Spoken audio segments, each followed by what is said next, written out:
قرآن کریم دلوں کو موہ لینے والی چیز ہے، یہ مضبوط ترین چیز ہے اسلام کی طرف بلانے کے لیے۔ عائشہ رضی اللہ تعالیٰ عنہ بیان کرتی ہیں ابو بکر رضی اللہ تعالیٰ عنہ ہجرت سے پہلے ایک مسجد انہوں نے بنا رکھی تھی یا مصلی بنا رکھا تھا اپنے گھر کے صحن میں، وہاں نماز پڑھتے تھے اور قرآن کریم پڑھتے تھے۔ مشرکین کی عورتیں اور ان کے بچے آ جاتے تھے اور آ کے ان کی باتیں سنتے تھے، تعجب کے ساتھ سنتے رہتے تھے اور انہیں دیکھتے رہتے تھے۔ ابو بکر رضی اللہ تعالیٰ عنہ قرآن پڑھ کے بہت رویا کرتے تھے۔ جب وہ قرآن شروع کرتے تھے تلاوت تو ان کی آنکھیں آنسوں سے خشک ہی نہیں ہوتی تھی، یہاں تک کہ مشرکین کو یہ گمان ہونے لگا کہ وہ مشرکین کی عورتوں اور بچوں کو قرآن کریم سنا کر اسلام میں داخل کر دیں گے۔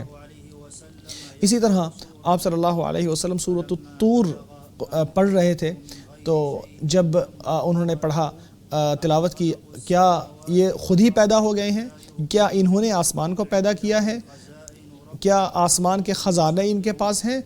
کیا یہی ہر چیز پر حاوی ہیں؟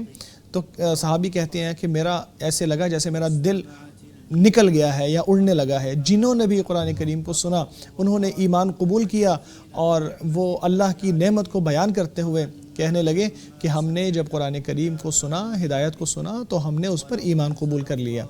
اللہ تعالیٰ اس قرآن کو اگر کسی پہاڑ پر نازل کرتا تو وہ پہاڑ بھی ریزہ ریزہ ہو جاتا اللہ کی خشیت سے کہ اللہ تبارک و تعالیٰ کا حق ادا نہ کر پائے، اس ڈر سے کہ وہ قرآن کریم کا حق ادا نہ کر پائے۔ تو اللہ تبارک و تعالیٰ نے لوگوں کو یہ تلقین کی کہ قرآن کریم کی آیات کو خشوع و خضوع سے پڑھیں۔ انہی آیات نے صحابہ کے احوال کو بدل دیا۔ جب شراب نوشی کی حرمت نازل ہوئی، عمر رضی اللہ تعالیٰ نے اللہ تعالیٰ کا یہ فرمان سنا کہ کیا تم پھر اسے چھوڑ دو گے؟ تو انہوں نے کہا ہاں چھوڑ دیا۔ اسے امام احمد نے روایت کیا۔ یہاں تک کہ لوگوں نے شراب کو مدینہ کی گلیوں میں بہا دیا۔ پھر جب یہ آیت نازل کی گئی کہ آپ کو نیکی یعنی جنت اس وقت تک نہیں مل سکتی جب تک تم اپنی پسندیدہ چیزیں اللہ کی راہ میں خرچ نہیں کرو گے، تو ابو طلحہ نے رضی اللہ تعالیٰ عنہ نے فرمایا میرا پسندیدہ ترین مال بیرحا ہے اور میں اللہ کے راہ میں اس کا صدقہ کرتا ہوں، میں چاہتا ہوں کہ اللہ تبارک و تعالیٰ مجھے اس کا اجر دے۔ تو آپ صلی اللہ علیہ وسلم نے فرمایا کیا خوب ہوا، یہ تو ایک ایسی تجارت ہے جس میں آپ نے بڑا منافع کمایا ہے۔ یہ متفق علیہ حدیث ہے۔ ایک آیت ہے جس نے صحابہ اکرام کو ثابت قدمی دی تھی جب وہ بہت بڑی مصیبت میں تھے، بلکہ سب سے بڑی مصیبت پہ تھے۔ جب آپ صلی اللہ علیہ وسلم اس دنیا سے پردہ فرما گئے تھے تو بعض صحابہ نے آپ کی وفات کا انکار کر دیا تھا کیونکہ ان کے اوپر جو ہے وہ اس کو قبول نہیں کر پا رہے تھے۔ ابو بکر رضی اللہ تعالیٰ عنہ نے اس آیت کی تلاوت کی، محمد بھی تو ایک رسول ہیں جن سے پہلے دوسرے رسول گزرے ہیں، کیا اگر وہ فوت ہو گئے یا اس دنیا سے رخصت ہو گئے تو آپ اپنے دین کو چھوڑ دو گے؟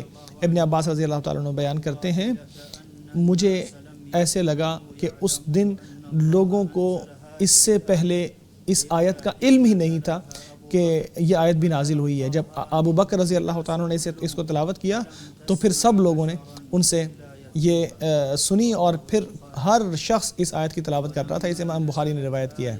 جب پردے کی آیت اور ستر اور عفاف کی آیت نازل ہوئی کہ اپنی چادروں کو اپنی جو سینوں کے اوپر ڈال لیں تو صحابی بیان کرتے ہیں اللہ مہاجروں کی عورتوں کو اپنی رحمت سے نوازے، انہوں نے اپنے کپڑوں کے حصوں کو پھاڑ کے اپنے اوپر ان کو انڈیل لیا یا ڈال لیا، اپنے اوپر ان کو ڈال لیا۔ جب اللہ تبارک و تعالیٰ نے آیت نازل کی کہ جب قرآن کریم کی آیت نازل ہوتی ہے تو اہل ایمان کا ایمان بڑھ جاتا ہے۔ قرآن کریم کی تلاوت کا جو اجر ہے وہ بہت زیادہ ہے، 10 نیکیاں ایک حرف کی ملتی ہیں، جیسا کہ نبی صلی اللہ علیہ وسلم کا فرمان ہے کہ جو ایک حرف کی تلاوت کرتا ہے اسے 10 نیکیاں ملتی ہیں اور ایک نیکی اپنے جیسی 10 کے برابر ہوتی ہے۔ اسی طرح ایک صحابی بیان کرتے ہیں کہ ہم نبی اکرم صلی اللہ علیہ وسلم کے پاس جانے کے لیے باری لگا لیتے تھے، ایک دن میرا ہمسایہ جاتا تھا اور ایک دن میں جاتا تھا۔ جب میں جاتا تھا تو میں اس دن کی جو بھی وحی وغیرہ کی اخبار ہوتی تھی یا جو نیوز ہوتی تھی وہ میں آتا تھا تو آ کے اپنے ساتھی کو بتاتا تھا۔ اہل کتاب جو قرآن کریم کے احکام کو پر عمل کرتے ہیں یا اپنی کتابوں پر عمل کرتے ہیں وہ قرآن کو سن کر خوش ہوتے ہیں، کیونکہ وہ ان کی کتابوں میں آنے والی معلومات کے مطابق قرآن کریم آیا ہے۔ اللہ کا فرمان ہے اہل کتاب قرآن کریم کی بات سن کے جو آپ کے اوپر نازل ہوئی ہے خوش ہوتے ہیں۔ یہ ایسی کتاب ہے جو لوگوں کو بے بس کرنے والی ہے۔ اسے اللہ تبارک و تعالیٰ نے نبی اکرم صلی اللہ علیہ وسلم کی سچائی کی دلیل بنائی ہے۔ آپ صلی اللہ علیہ وسلم کی اس دنیا سے رخصت سے ختم نہیں ہوئی یہ دلیل، بلکہ یہ قیامت تک قائم رہتی ہے، اور جب معجزہ یا بے بس کر دینے والی چیز مستمر موجود رہتی ہے تو ماننے والے لوگ زیادہ ہو جاتے ہیں۔ آپ صلی اللہ علیہ وسلم نے فرمایا کوئی نبی ایسا نہیں ہے کہ جس کو ایسی نشانی نہ دی گئی ہو جس کو دیکھ کر لوگ اس پر ایمان لائے۔ مجھے جو نشانی دی گئی ہے وہ وہی ہے جو اللہ نے مجھ پر نازل کی ہے، اور مجھے امید ہے کہ قیامت کے دن میرے فالوورز سب سے زیادہ ہوں گے۔ اسے امام بخاری اور مسلم دونوں نے روایت کیا ہے۔ اللہ نے اس معجزے کی حفاظت کرنے کی ذمہ داری لی ہے۔ اس کے اندر کوئی تبدیلی نہیں ہوتی، اس کے اندر کوئی تحریف نہیں ہوتی۔ آپ صلی اللہ علیہ وسلم نے اپنے خطبے میں ایک مرتبہ فرمایا اللہ نے مجھے حکم دیا ہے کہ میں آپ کو وہ چیزیں بتاؤں جو آپ کو نہیں پتہ، جو اللہ نے مجھے بتا دی ہیں۔ فرمایا میں نے آپ کے اوپر وہ کتاب نازل کی ہے جسے پانی مٹا نہیں سکتا۔ امام نووی علیہ رحمۃ اللہ بیان کرتے ہیں اس کا مطلب یہ ہے کہ یہ محفوظ ہے، دلوں میں محفوظ ہے، یہ کبھی ختم نہیں ہو سکتا، بلکہ یہ ہمیشہ سارے زمانوں میں سارے ادوار میں قائم رہے گا، یوں ہی ایسا ہی رہے گا۔ صحابہ کرام کو جب یاد آتا کہ آپ صلی اللہ علیہ وسلم کی رخصتی سے وحی کا سلسلہ منقطع ہو گیا ہے تو وہ رونے لگتے تھے۔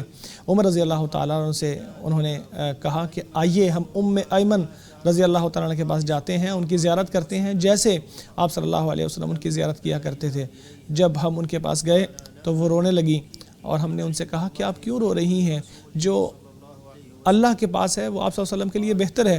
انہوں نے کہا کہ نہیں، اس لیے نہیں رو رہی کہ مجھے معلوم ہے کہ نبی پاک صلی اللہ علیہ وسلم کو اللہ کے پاس بہت اچھی جگہ ملی ہے، لیکن مجھے یہ افسوس ہے کہ وحی کا سلسلہ رک گیا ہے۔